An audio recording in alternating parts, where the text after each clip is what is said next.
हरे कृष्णा। तो बहुत बार लोगों का प्रश्न रहता है कि हम कैसे प्रसन्न हो और कैसे भौतिक या आध्यात्मिक प्रगति में हम आगे बढ़े, या किस प्रकार से हम अपने कार्य को अच्छे प्रकार से कर पाए, या हमारे जीवन में ज़्यादा तनाव ना हो। तो उसके लिए श्री उपदेशामृत में श्री रूप गोस्वामी द्वारा रचित जो ये ग्रंथ है, इसमें बहुत ही सुंदर श्लोक आता है। उसके दूसरे श्लोक में श्री रूप गोस्वामी ने बताया है, अत्याहार प्रयासश्च प्रजल्पो नियमाग्रह जनसंगस्य लौल्यम च षड्भिर्भक्तिर्विनश्यति। अत्याहार, अत्याहार मतलब, अत्याहार का अर्थ होता है जरूरत से ज़्यादा भोजन करना, या गरिष्ठ भोजन करना, या बहुत जो है ज़्यादा जो है, कहते हैं ना कि हम 56 प्रकार के जो है व्यंजन खाने के आदती हो जाते हैं। यह जो है स्वास्थ्य के अनुकूल नहीं माना जाता है। और अत्याहार का केवल अर्थ भोजन से ही नहीं, या 24 घंटा खाने से ही नहीं। केवल अत्याहार का एक और अर्थ होता है कि जरूरत से ज़्यादा धन या इत्यादि किसी भी चीज़ों को संग्रहित करना। मान लीजिए आपकी जितनी आवश्यकता है उससे अधिक प्रयास करके आप इकट्ठा करना चाहते हैं, तो आप अत्याहार कर रहे हैं। और प्रयासश्च, प्रयासश्च मतलब ज़्यादा परिश्रम करना। देखिए, जब आप किसी भी चीज़ को ज़रूरत से ज़्यादा आप संचित करने का प्रयास करेंगे तो आपको ज़रूरत से ज़्यादा परिश्रम भी करना पड़ेगा। मान लीजिए आप 2 कपड़े पहन रहे हैं और आपको अभी 4 कपड़े चाहिए, तो आपको अधिक धन कमाना पड़ेगा, उसके लिए आपको अधिक परिश्रम करना पड़ेगा। और हमको क्या लगता है, हम अधिक परिश्रम करके अधिक भोग करेंगे तो हम ज़्यादा आनंद करेंगे, पर ऐसा नहीं है। संसार में ऐसे बहुत सारे व्यक्ति हैं जिनके पास अपार रूप से उनके पास संचित धन है, उनके पास भोग है, लेकिन फिर भी जो है मनोवृत्ति उनकी या मानसिक रूप से भी वह पूरी तरह से, शारीरिक या मानसिक दोनों तरीके से विक्षिप्त हैं वो। तो उससे वो प्रसन्न नहीं है, सुखी नहीं है, शांतिमय जीवन नहीं व्यतीत कर पा रहे हैं।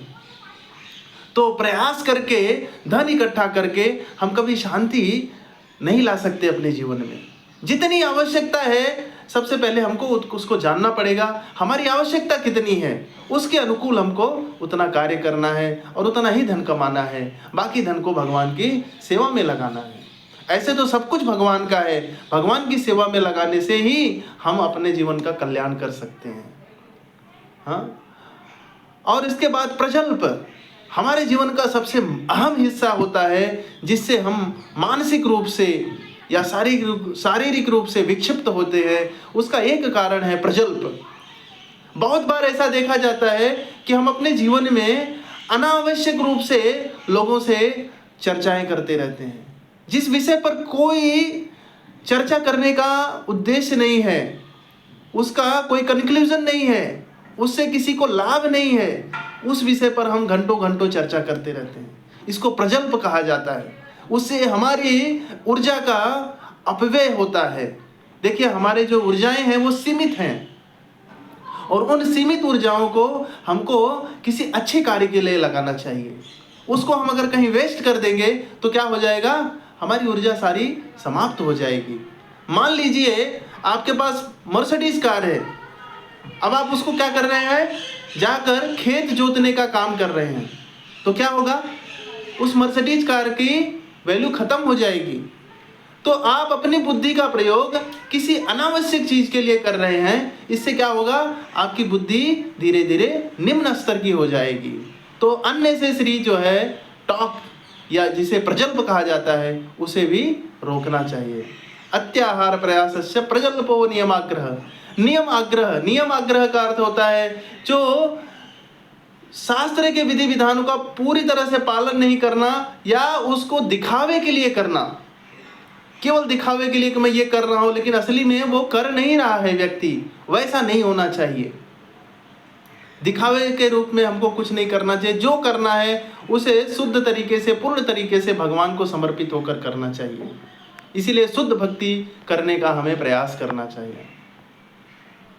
हाँ, जनसंगस्य मतलब ऐसे व्यक्ति का संग बिल्कुल नहीं करना चाहिए जो व्यक्ति अनावश्यक तरीके का प्रजल्प करता हो, या गलत संगति में हो, या गलत जो है विचार धारण करता हो, या भक्ति में ना हो। सबसे पहला, अगर वो भक्त नहीं है तो उसका संग बिल्कुल हमें नहीं रखना चाहिए, क्योंकि उसके साथ में बहुत सारे गंदी आदतें होंगी, जिससे हमारे जीवन में वो आदतें बिल्कुल आ जाएंगी। कहा जाता है यदि किसी को पहचानना है कि वो कैसा है, उसके मित्र को देख लीजिए। जैसा मित्र वैसा चरित्र। आपका मित्र आपके चरित्र को बता देगा। हाँ, जनसंगस तो अच्छे व्यक्तियों का संग रखना, गलत व्यक्तियों का संग कदापि नहीं रखना। और जनसंगस्य लौल्यम, ज़्यादा किसी भी चीज़ के लिए लालायित नहीं रहना। किसी भी चीज़ की इच्छा प्राप्ति कि ये मुझे मिल जाए, वो मुझे मिल जाए। बहुत बार ऐसा होता है कि मुझे ये प्राप्त हो जाएगा तो मैं सुखी हो जाऊंगा। एक बार एक व्यक्ति से पूछा गया, आप अपने जीवन में क्या चाहते हैं? तो उस व्यक्ति ने कहा, मैं पढ़ लिख कर बहुत बड़ा एक इंजीनियर बनना चाहता हूँ। तो उस जो सामने बैठा हुआ था व्यक्ति, उसने कहा, चलो मैं आज आपको बहुत बड़ा इंजीनियर का पोस्ट दे देता हूँ, मैं बहुत बड़ी कंपनी का मालिक हूँ, मेरी इतनी करोड़ों की फैक्ट्री है, मैं आपको बहुत बड़ा पोस्ट दिया। अब बताइए अब क्या चाहिए आपको जीवन में? मुझे एक बहुत बड़ी गाड़ी चाहिए। चलो ठीक है, मैंने आपको गाड़ी भी दे दी। अब बताइए अब क्या चाहिए आपको? अब मुझे एक अच्छी लड़की चाहिए जिससे मैं विवाह कर सकूं। चलो मैंने अपनी बेटी से आपको विवाह भी कर दिया। अब बताइए अब क्या चाहिए आपको? अब उसके पास इसका उत्तर ही नहीं। अब उसे क्या चाहिए जीवन में? तो उसने कहा कि अब मुझे नहीं पता मुझे क्या चाहिए। तो कभी कभी जीवन में हमको समझ में नहीं आता हमको चाहिए क्या। इसलिए जो हमको प्राप्त है वो हमारे जीवन में पर्याप्त है। हमको संतुष्ट रहने का प्रयास करना चाहिए। प्रभुपाद जी कहते हैं रैट रेस, चूहे की दौड़ में नहीं भागना चाहिए हमें। उस व्यक्ति ने ऐसा कर लिया, हमको भी वैसा करना चाहिए। दिन रात हम चूहे की तरह दौड़े एक दूसरे के पीछे, वैसा नहीं करना चाहिए। इससे हमारा केवल आध्यात्मिक नहीं, भौतिक प्रगति भी रुक जाता है। भौतिक रूप से देखिए लोग विक्षिप्त हो रहे हैं, मानसिक तनाव हो रहा है, शारीरिक पीड़ाएं हो रही हैं, कितने सारे कष्टों से गुजर रहे हैं वो। समाज में शांति नहीं है।